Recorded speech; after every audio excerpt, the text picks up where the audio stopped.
Shalom, shalom família, mais um vídeo da Contagem do Homer. Hoje nosso 36º vídeo, eu quero ler para você 2 Timóteo capítulo 4, versículo de 1 a 5, que diz o seguinte: Na presença de Deus e de Cristo Jesus, que julgará todos os seres humanos, tanto os que estiverem vivos como os que estiverem mortos, eu ordeno a você, com toda a firmeza, o seguinte: por causa da vinda de Cristo e do seu reino, preguem a mensagem e insista em anunciá-la, seja no tempo certo ou não. Procure convencer, repreenda, anime e ensine com toda a paciência, pois vai chegar o tempo em que as pessoas não vão dar atenção ao verdadeiro ensinamento, mas seguirão seus próprios desejos, e arranjarão para si mesmas uma porção de mestres, que vão dizer a elas o que elas querem ouvir.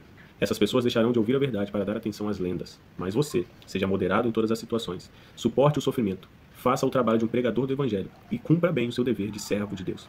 Nós falamos aqui, nessa série de vídeos falando sobre a unidade, nós falamos um pouco sobre o poder da igreja de influenciar e a divisão que hoje tem no meio da igreja acerca das questões políticas, né? Da visão de esquerda, da visão de direita, e existe uma grande divisão que há também no meio do corpo de Cristo, que é algo que nós conhecemos como religiosidade. A religiosidade, a tendência da religiosidade é afastar as pessoas, pois uns dizem assim, é igual quando acontecia com Paulo, né? Eu sou de Paulo, eu sou de Apolo, e hoje em dia tem aquela questão assim, eu sou da Assembleia, eu sou presbiteriano, eu sou batista, eu sou evangélico, eu sou católico, eu sou batista da Lagoinha, eu sou tradicional, eu sou convencional, eu sou moderna, carismática, renovada, enfim.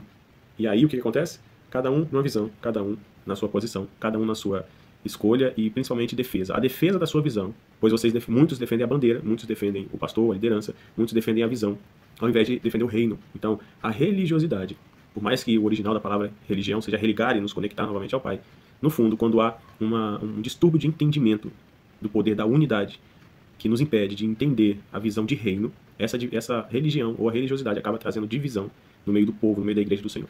E aqueles que estão por fora, aqueles que estão em cima do muro ou já estão do lado da não aceitação da religião, não aceitação do cristianismo, ou seja, os não cristãos, a tendência desse povo, como eu já ouvi muitos ao conversar nas ruas, a tendência dessas pessoas é não se chegarem a servir ao Senhor por justamente ver essas divisões, por ver essas facções. E se você, talvez você já teve essa experiência de conversar com pessoas na rua, pessoas que não servem ao Senhor, pessoas que não vão para a igreja nenhuma, a maioria delas questionam justamente isso. Pois igrejas, algumas lideranças, algumas pessoas, alguns crentes são violentos, são agressivos, são egoístas, são mesquinhos, são arrogantes e defendem visões e não pessoas, defendem doutrinas e não almas e acabam trazendo divisão para o meio do corpo de Cristo. E desde o início aqui eu não tenho falado com tanta profundidade acerca das coisas proféticas, das coisas espirituais. Estamos falando muito mais aqui exatamente sobre o ato de você reavaliar a sua vida, principalmente a área emocional, a área mental, ministerial, a área comportamental, seu caráter, seus relacionamentos. E agora estamos falando um pouco mais sobre unidade. Então, falamos aqui no início acerca das festas bíblicas, falamos também aqui sobre a restauração da igreja, falamos do calendário de Deus, falamos do princípio de estarmos sendo restaurados como igreja do Senhor. Nesses últimos tempos o Senhor está tornando clara e visível, está nos revelando as coisas que estavam ocultas para os últimos dias, nós estamos tendo acesso às novidades do reino. E com isso, também há um certo tipo de divisão, porque geralmente quem não aceita as festas bíblicas por julgarem ser judaicas e que a igreja está judaizando e coisas desse tipo, geralmente as pessoas que não aceitam as festas que são bíblicas, por mais que elas sejam cristãs, elas defendem as festas pagãs. Eu já falei isso aqui também em outros vídeos. E por causa desses últimos acontecimentos que está havendo na igreja do Senhor, muitos estão procurando mestres para si mesmo, como a palavra diz aqui no versículo 3. Procuram mestres para si mesmo, que vai dizer aquilo que elas querem ouvir. Não sei se vocês já ouviram falar do teísmo aberto. São pessoas que acham que é uma linha de pensamento que acha que Deus ele é aberto às mudanças da sociedade, às mudanças culturais, onde tudo acaba se tornando relativo, onde tudo acaba se tornando moderno. Para resumir, é como se essas pessoas que seguem essa linha de pensamento do teísmo aberto pensassem que Deus ele se moderniza, ele muda conforme a sociedade. Se você for olhar mesmo na década de 90, início dos anos 2000, na área da mídia mesmo, no entretenimento, nas novelas principalmente, para você ver uma cena de nudez ou de um beijo, uma cena mais quente assim, da área sexual, o sensual era muito mais difícil de ocorrer. Hoje está cada vez mais explícito nas artes, na música, nas redes sociais, porque a cultura tem uma tendência de sofrer mudanças a cada 10 anos. E hoje, quando se levantou essa divisão da igreja aí entre o esquerdismo e o direitismo, porque a direita ela prega o conservadorismo. E a igreja está muito voltada para o conservadorismo, os valores da família, os valores da vida. E a visão do teísmo aberto é como se Deus tornasse tudo isso moderno e ele se modernizasse com o povo. Porém, a palavra fala em Malaquias 3 que Deus não muda, na verdade quem muda é o povo. Deus é imutável. Então, essa visão de teísmo aberto tem feito com que o cristianismo perdesse muito os valores, os princípios, os preceitos, os mandamentos do Senhor. Ao ponto de muitos, verdadeiramente, buscarem mestres para si mesmo e selecionassem, como se estivesse num restaurante e falasse assim, isso aqui eu quero, isso aqui eu não quero, isso aqui eu vou deixar de lado.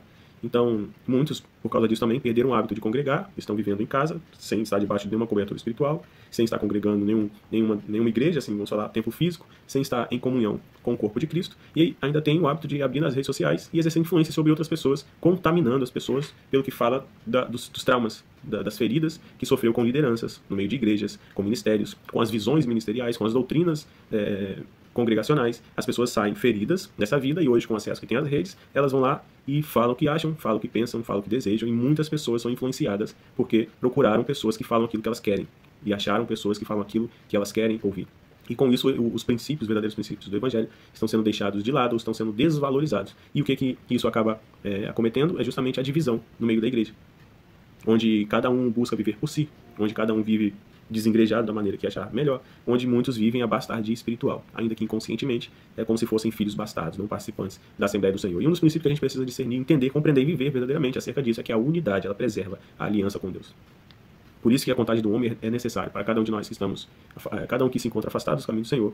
Desde o início eu tenho falado sobre isso aqui. Essas mensagens são para você que está afastado do caminho do Senhor e que está num desejo ardente de voltar a esses caminhos. A você que está balanceado, se fica, se não fica, está confuso, está vivendo uma vida de incertezas. Essa reflexão vale para que você se firme na presença do Senhor. Para você que não conhece Cristo, está refletindo mais sobre a sua identidade espiritual. E para você também que nasceu no meio evangélico, se encontra na presença do Senhor e que você não se julgue sábio, superior a outras pessoas, suficiente ao ponto de você não contar umas com as outras e não viver mais a unidade do Senhor, como se você já não precisasse mais de ninguém. Então, esse período de reflexão são para vários níveis de pensamentos, vários níveis de circunstâncias, de momentos que estamos passando nas nossas vidas, seja ela qual for a idade, seja ela qual for o tempo que você tem de conhecimento com Cristo, mas, no fundo, nós precisamos compreender que a unidade preserva a aliança. Em Gálatas 3, 27 e 28 fala: porque vocês foram batizados para ficarem unidos com Cristo, e assim se revestiram com as qualidades do próprio Cristo. Estamos falando aqui da visão de reino que está relacionado a Cristo, não relacionado a uma visão aqui ou acolá, ao entendimento de uma interpretação aqui ou acolá, ou que você julga saber, ou que você julga compreender, interpretar, ou achar melhor. Não pelo que você julga ser aquilo que você deseja ouvir, mas tudo pautado e centralizado no Senhor Jesus Cristo. Desse modo, não existe diferença entre judeus e não judeus, entre escravos e pessoas livres, entre homens e mulheres. Todos vocês são um só, para estarem unidos com Cristo. O que eu estou querendo dizer no meio cristão, no meio do corpo de Cristo? Há pessoas que, como Paulo fala, deixarão de fazer tais coisas, outros continuarão fazendo. Deixarão de observar tais coisas, outros continuarão observando. Mas, no fundo, todos nós somos um com Cristo. Esses dias eu achei muito interessante, porque nosso ministério tem uma aliança com o ministério lá de Cabralha, Santa Cruz Cabralha, na Bahia, e lá são índios convertidos ao cristianismo, e eles têm o hábito ainda de usar cocá, de usar alguns acessórios de índio. E isso não os impede de ser cristãos. Isso não os impede de andar em aliança com o corpo de Cristo. Pois, hoje não existe mais judeu, grego, escravo, livre, homem e mulheres. Nós somos um corpo só. Então, se você ir para a Índia hoje, você vai perceber que os cristãos da Índia se comportam e vivem de um modo. Se você for na Alemanha, os cristãos de lá se comportam e vivem de outro modo. No Brasil, aqui, que a diversidade é tão imensa, de sotaque, de cultura, de clima, e onde você vai ver a igreja atuando de uma forma em algumas regiões do Brasil, vai atuar de outras formas de uma outra religião do Brasil. Há uma aceitação específica sobre alguma vestimenta, por exemplo, em uma região do Brasil, e em outra região já não haverá essa vestimenta. Então, se você é de uma igreja que assiste televisão, e o outro é da igreja que não pode. Você é da igreja onde pode usar boné, e o outro já disse que não pode. Você é da igreja que pode usar bermuda, e as mulheres não podem usar calça. Outra igreja, a mulher já pode usar calça, além de saia, e o homem também pode usar bermuda, além da calça. Enfim. Então, no meio da igreja do Senhor, você pode ver essas diferenças. E você vai entender que isso tem a ver com doutrinas, isso tem a ver com ensinamentos, isso tem a ver com a visão ministerial de cada liderança, de cada congregação, de cada região, de cada cultura. Mas, no fim, quem nos convence é o Espírito Santo do Senhor. Na minha igreja mesmo, eu sou pastor, e tem ovelhas que têm o hábito de passar maquiagem. E tem ovelha que, por mais que ela se sinta à vontade para passar, ela não sente no espírito o desejo de passar maquiagem, pois o Espírito a convenceu dessa forma. Então, nós não vamos julgar uns aos outros. O que eu estou querendo dizer aqui? Que todas as coisas nos são lícitas, mas nem todas nos convêm. Todas as coisas são lícitas, mas nós não podemos nos deixar ser dominados por nenhuma delas. Quando nós compreendemos o poder da unidade, nós entendemos que nós somos livres em Cristo Jesus. E no meio dessas diferenças, a gente aprende a continuar tendo aliança. Porque o próprio Pedro, quando ele se encontrava com os judeus, ele se comportava como se fossem judeus. Quando ele estava junto com os gentios, ele se comportava como se fosse gentio. Quando os judeus chegavam, ele já passava a se comportar como judeus. O próprio Paulo veio e o repreendeu, porque ele estava vivendo como se fosse uma vida dupla. E nós precisamos ter convicção daquilo que nós somos no Senhor. Aquele que faz e não faz por fé, aquele que duvida em seu coração, já peca, porque ele não tem convicção daquilo que está fazendo. Aquele também que faz algo, por mais que ele se sinta à vontade para fazer, mas que escandaliza o seu próximo, prefira não fazer para que não escandalize o reino do Senhor. Mas, no fundo, a gente precisa aprender a viver em aliança. Porque tem pessoas que aceitam a primícia, tem pessoas que não aceitam. Tem pessoas que aceitam o Rosh Chodesh, por exemplo, que é o culto do primeiro dia do mês bíblico. Tem outras denominações que não aceitam. Vamos deixar de ser irmãos em Cristo por causa disso? O que nós não podemos aceitar é o pecado, é a transgressão e a iniquidade. Mas a cultura, a liturgia, a visão, a forma com que a congregação atua, desde que não esteja em pecado, em transgressão, em iniquidade, ou ignorância e aprisionamento pelas trevas, vamos continuar tendo aliança uns com os outros, pois foi para isso que o Senhor nos chamou. E não procurar mestres de si mesmo, mas buscar o Senhor Jesus Cristo como nosso único Senhor e Salvador, e mestre, ensinador, doutor, para todo sempre. Exercício que você tem para essa semana: busque viver bem com todos, mantendo a sua identidade em Cristo. Você vai manter a sua identidade de filho, você vai manter a sua identidade de servo, de serva do Senhor. Você não precisa deixar isso de lado, mas você também aprende a viver bem com todos. Um dos maiores valores em muitas nações é a laicidade. Os países que são laicos, há a liberdade do povo ter o seu livre-arbítrio em decidir o que pensar, o que sentir, o que viver, o que fazer. Claro que dentro das leis, dos costumes daquela nação. Mas num país democrático, num país laico, o cristianismo ele tem o poder de reinar. Porque o cristianismo ele não vem por imposição. O cristianismo ele é por convencimento. Por outro lado, nos países que são com seus fundamentos religiosos, eles já têm a imposição da religião sobre aquele lugar. Nos países islâmicos mesmo, muitas coisas são proibidas. Então o exercício que você precisa ficar para você é que não é por imposição que você ganhará as pessoas, mas por convencimento. Por que a religião cristã é a única que fica falando, ou angariando, buscando, querendo crescer, sempre falando de si para as pessoas? E as outras nem ficam falando tanto assim. Justamente porque a nossa religião é a religião evangélica, ou seja, a religião que anuncia e que ministra uma boa notícia. Portanto, nós ministramos essa boa notícia não por imposição, como o islamismo faz em outros países imperialistas ou países comunistas já fizeram pela história, mas nós fazemos por convencimento. Venha como está. Se você quiser, você vai comer o melhor dessa terra. Se você quiser aceitar o Senhor Jesus Cristo, ele virá e entrará. Lembra que a gente falou sobre bater no coração, deixar ele entrar? Se você não deixar, é uma escolha sua. Se você falar de Jesus para as pessoas não quiserem, é uma opção delas. Ninguém vai para o céu obrigado. Ninguém vai servir ao Senhor obrigado. Você não tem que impor. Se você não fizer isso, você vai para o inferno. Você precisa convencer essa pessoa através das suas atitudes. E ao invés de julgar, você vai amar essas pessoas. Uma vez eu estava descendo na comunidade, eu vi uma senhora descendo com a Bíblia debaixo do braço, e tinha uns traficantes sentados no beco, e ela desceu apontando para isso assim: vai tudo para o inferno, essas raças ruins.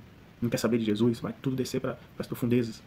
Aí eu desci, passei, conversei com eles normal, falei com eles normalmente, saudei, e eu fui para ela e falei: ó, cuidado, porque essa palavra que está debaixo do braço da senhora está falando que para eles tem esperança.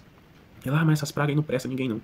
Então cuidado para que a religiosidade não afaste você das pessoas. Cuidado para que a religiosidade não afaste você dos princípios. Cuidado para que a religiosidade não afaste você do propósito, que é de salvar almas, ganhar almas. Não por julgamento ou por imposição, mas por convencimento, através do exemplo, através do amor do Senhor. Baruch atah Adonai Eloheinu melech haolam, asher kideshanu b'mitzvotav v'bitzvah ha'al sefirah ha'omer. Bendita és tu, Adonai, nosso Deus, Rei do Universo, que nos santificou com os teus mandamentos e nos ordenaste quanto à contagem do homem. Pai, hoje fazemos menção do nosso 36º dia da contagem do homem. E o que eu clamo ao Senhor, Deus, que o Senhor possa ser um Deus com o poder do teu Espírito Santo, convencer dos teus filhos, conforme a palavra diz, o Espírito da verdade, possa ensinar toda a verdade aos teus filhos. E todo espírito de facção caia por terra. Todo espírito de divisão caia por terra, em nome de Jesus. E que o Senhor fortaleça as alianças nos princípios, nos preceitos, nos valores do Senhor Jesus Cristo. Que o sangue do Senhor Jesus Cristo cubra uma multidão de pecado e arranque, ó Deus, em nome de Jesus, todo embaraço, toda confusão mental, toda ofuscação da visão, Senhor Deus. Todos os tampões dos ouvidos, em nome de Jesus, sejam arrancados. E os teus filhos, ó Deus, possam ter os sentidos ativados para viver o reino do Senhor nessa terra, estabelecer o governo do Senhor nessa terra e continuar, Senhor Deus, amando, estabelecendo, ó Deus, nas vidas, nas almas das pessoas, ó Deus, que necessariamente precisam aceitar o Senhor, conhecer o Senhor. Em nome de Jesus, Senhor, eu peço e te agradeço, Deus. Amém. Shalom, shalom, Deus te abençoe e até o próximo vídeo.